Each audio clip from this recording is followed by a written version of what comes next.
کو کیا کچھ نہیں ملا۔ خواجہ غریب نواز علیہ رحمہ وہ ہیں جو مصطفیٰ جان رحمت صلی اللہ علیہ وسلم کی بارگاہ میں بھی مقبول و محبوب ہیں۔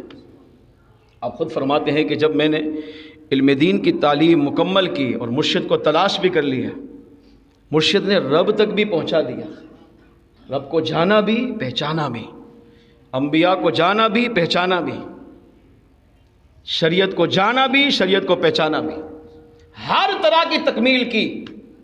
پاکستان ہندوستان کا مسلمان دیکھیں کتنا خوش نصیب ہے کہ میرے آقا ان سے بھی محبت کرتے ہیں۔ مرشد کامل نے آپ کا ہاتھ پکڑا، اور خواجہ غریب نواز خود فرماتے ہیں کہ جب ہم حج سے فارغ ہوئے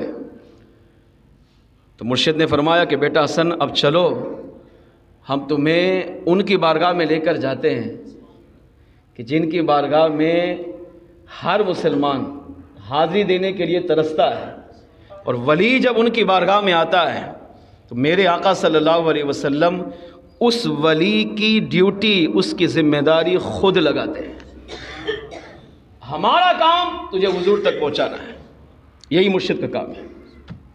کہ آپ مرشد کامل کا دامن پکڑیں، مرشد کامل آپ کو کہاں پہنچائے گا؟ حضور کے قدموں میں، اور میرے آقا پھر آپ کو رب سے ملا دیں گے۔ یہ سلسلہ ہوتا ہے اولیاء کا۔ تو آپ فرماتے ہیں کہ مجھے مرشد کامل لے کر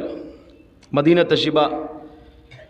تشریف لائے۔ اب وہ کیا انداز تھا، کیا محبت تھی، وہ راز و نیاز کی باتیں، وہ کہتے ہیں بس سارا سفر میں مرشد کو ہی دیکھتا رہا، ان کی تڑپ، ان کی کیفیت، آقا علیہ السلام سے محبت، مدینے سے محبت، مدینے کی چیزوں سے محبت، کمال ہی کمال تھا۔ دنیا میرے مرشد کو دیکھ رہی تھی، میں بس اپنے مرشد کی اداؤں میں فدا تھا۔ المختصر مجھے لے کر میرے مرشد عثمان ہرونی رحمۃ اللہ تعالی علیہ مصطفیٰ جان رحمت صلی اللہ علیہ وسلم کی بارگاہ میں حاضر ہوئے۔ اب جب مسجد نبی میں داخل ہوئے تو بڑا انتہائی ادب کیا،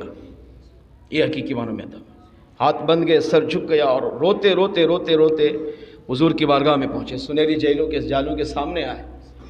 اور صرف اتنا عرض کیا، یا رسول اللہ صلی اللہ علیہ وسلم،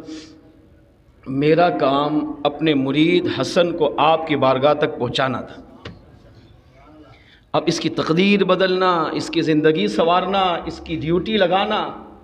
اس کو اور مناقب مراتب طے کروانا، آقا علیہ السلام یہ آپ بہتر جانتے ہیں۔ میرا جو کام تھا وہ میں نے کیا ہے، اس کے ظاہر کو بھی صاف کیا، باطن کو صاف کیا، ہر طرح کا علم اسے دلوایا، ولایت کا جو منصب تھا وہ بھی اللہ نے اسے عطا فرمایا۔ اب یہ آپ کی بارگاہ میں ہے، اگر میرا مرید حسن لائق ہے تو اس سے بھی کسی کام کی ذمہ داری عطا فرما دے۔ یہ کہہ کر فرماتے ہیں کہ میرے مرشد مجھے وہاں چھوڑ کر رخصت ہو گئے، کہا بیٹا حسن جب تک حضور کی طرف سے پیغام نہیں ملے نا یہاں سے مت جانا۔ سچے لوگ یہ تھے، ان کا اتنا کامل عقیدہ تھا کہ نہیں، جن کی بارگاہ میں آئے ہیں یہ عطا کریں گے۔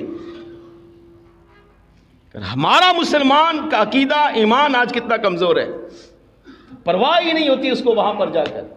سیلفیاں لے رہا ہے، ویڈیو بنا رہا ہے، تصویریں کھینچ رہا ہے، روزے کی طرف پیٹھ ہو رہی ہے، پرواہ ہی نہیں ہے اس کو، چپلے پہن کے وہاں پر گھوم رہے ہیں، گپے مار رہے ہیں، باتیں کر رہے ہیں، پرواہ ہی نہیں ہے، یہ بھی نہیں سوچتے کہ کتنی بڑی بارگاہ میں ہم حاضر ہیں۔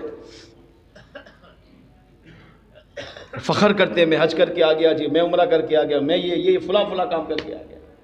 یہ نہیں سوچتا کہ میں حضور کو ناراض کر کے آیا ہوں یا راضی کر کے آیا ہوں، میرے آقا نے میری اس حاضری کو قبول کیا ہے یا نہیں کیا ہے۔ اس پر اگر انسان مسلمان غور کرے تو وہاں علماء کہتے ہیں سانس بھی سوچ کر لے گا۔ المختصر خواجہ غریب نواز فرماتے ہیں مرشد چھوڑ کر چلے گئے، 6 ماہ حضور کے روضے پہ رہا، نمازیں پڑھتا، تلاوت قرآن کرتا، ذکر و اذکار کرتا، اور مسجد نبوی کے کونے میں رہ کر بس رب کی عبادت کرتا رہتا،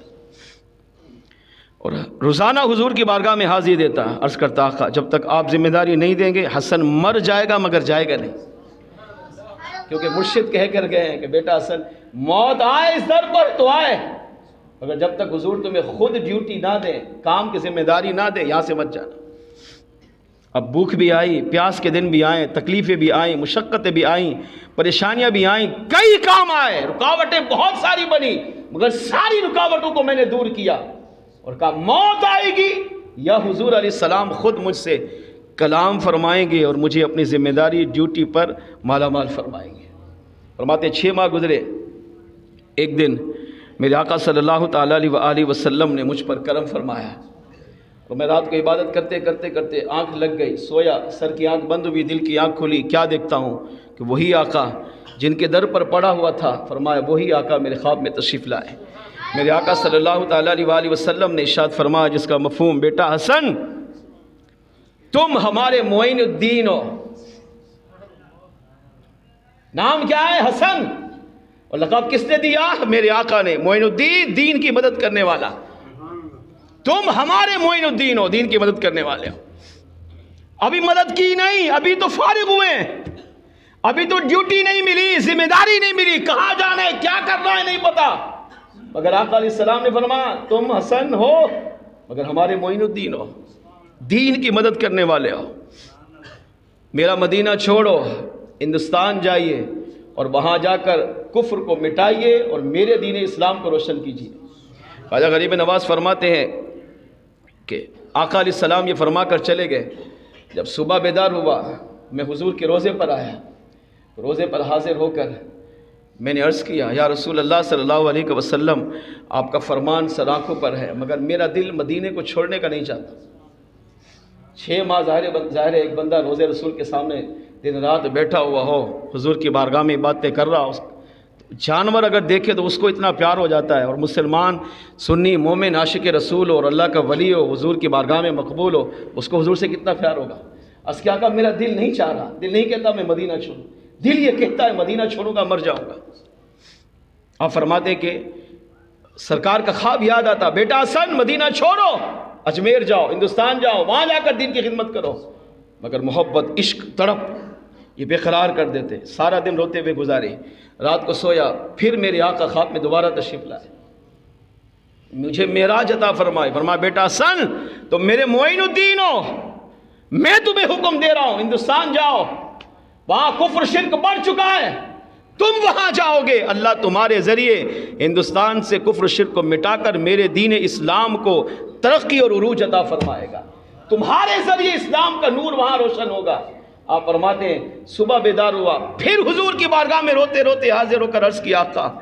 آپ کا حکم اپنی جگہ، معین الدین جانے کے لیے تیار ہے مگر دل، عشق، محبت مجھے بے قرار کر رہی ہے، اگر آپ کے مدینے سے گیا تو انتقال ہو جائے گا۔ فرماتے 30 رات سویا، پھر 30 رات میرے آقا خواب میں تشریف لائے۔ اب دیکھیں حضور امتی سے کتنی محبت کر رہے ہیں، کیوں؟ کیونکہ یہ مرید اپنے مرشد کی بارگاہ میں مقبول و محبوب ہو چکا تھا، تو میرے آقا علیہ السلام نے بھی اسے اپنی بارگاہ میں مقبول و محبوب بنا لیا۔ فرمایا بیٹا حسن میں تمہیں امام الانبیاء حکم دیتا ہوں، ہندوستان جاؤ، اجمیر جاؤ، دین اسلام کا کام کرو، نیکی کی دعوت دو، لوگوں کو دین کی طرف راغب کرو، اللہ تمہارے ذریعے میرے دین اسلام کو ترقی، عروج اور کمال عطا فرمائے گا، اور اللہ کریم نے تمہیں میرا معین الدین بنا کر دنیا میں بھیجا ہے، تمہارا کام ہی دین کی خدمت کرنا ہے۔ فرماتے ہیں جب صبح بیدار ہوا تو اب میں نے کہا کچھ بھی ہو جائے، موت آتی ہے آ جائے، جان نکلتی ہے جائے، اگرچہ مدینے کی جدائی، روضہ رسول کو نہ دیکھنے کی جدائی، صدمہ برداشت نہیں ہو پا رہا تھا، مگر آقا علیہ السلام نے جب 30 مرتبہ حکم دیا تو فرماتے میں اب روتے روتے تیاری کی، اور آخری بار جب پیارے آقا علیہ السلام کی بارگاہ میں حاضر ہوا اور روضہ رسول کے سامنے رو رہا تھا، اور روتے روتے میں نے حضور کی بارگاہ میں سلام پیش کیا، الصلاۃ والسلام علیک یا سید المرسلین و خاتم النبیین، اے مرسلین انبیاء کے سردار، اے آخری نبی، آپ پر میرا صلاۃ و سلام ہو۔ تو خواجہ غریب نواز فرماتے ہیں میں جیسے ہی میں نے حضور کی بارگاہ میں سلام پیش کیا،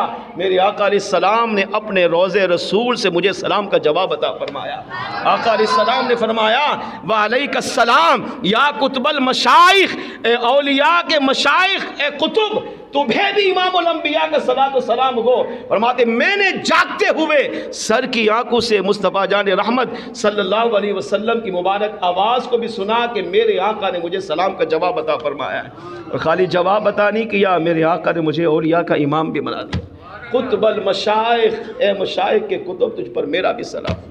فرماتے ہیں اب میں روتے روتے